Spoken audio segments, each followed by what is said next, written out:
وافراته.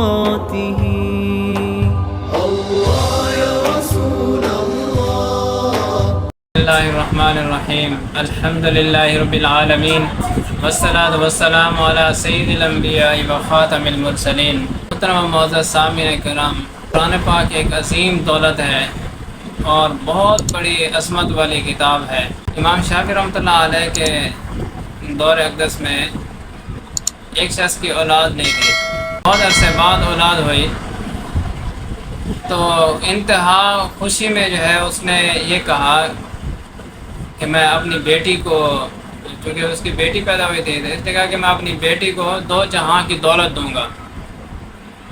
تو جب تھوڑی بڑی ہوئی تو اس کو فکر پیدا ہوئی کہ بھئی میں اس کو 2 جہاں کی دولت اب کیا دوں، 2 جہاں کی دولت اس کو کیا دوں۔ امام پریشان ہو کر امام شافعی رحمۃ اللہ علیہ کے پاس گیا کہ میں قسم کھا بیٹھا ہوں کہ میں اس کو 2 جہاں کی دولت دوں گا، اب میرے پاس تو اتنا پیسہ نہیں ہے کہ میں اس کو 2 جہاں کی دولت کیسے دوں، اور اگر میں دنیا کا پیسہ اکٹھا کر بھی لوں جو کہ ناممکن ہے، تو یہ کیسے ہو سکتا ہے کہ میں اس کو 2 جہاں کی دولت دوں۔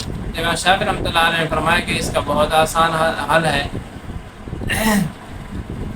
وہ حل یہ ہے کہ تم اس کو قرآن پاک کی تعلیم دو، اور جب رخصتی کا وقت آئے تو اس کو قرآن پاک جہیز میں دے دو، تو یہ سمجھو کہ تم نے 2 جہاں کی دولت دی ہے۔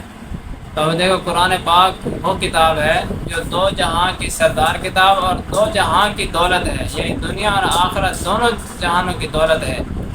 اس لیے اس کی عزت احترام کریں اور قرآن پاک کے دولت حاصل کرنے کے لیے اس کو سیکھیں، پڑھیں، سکھائیں۔ اللہ تبارک و تعالی ہم سب لوگوں کو عمل کی توفیق عطا فرمائے۔ وآخر دعوانا الحمد للہ رب العالمین۔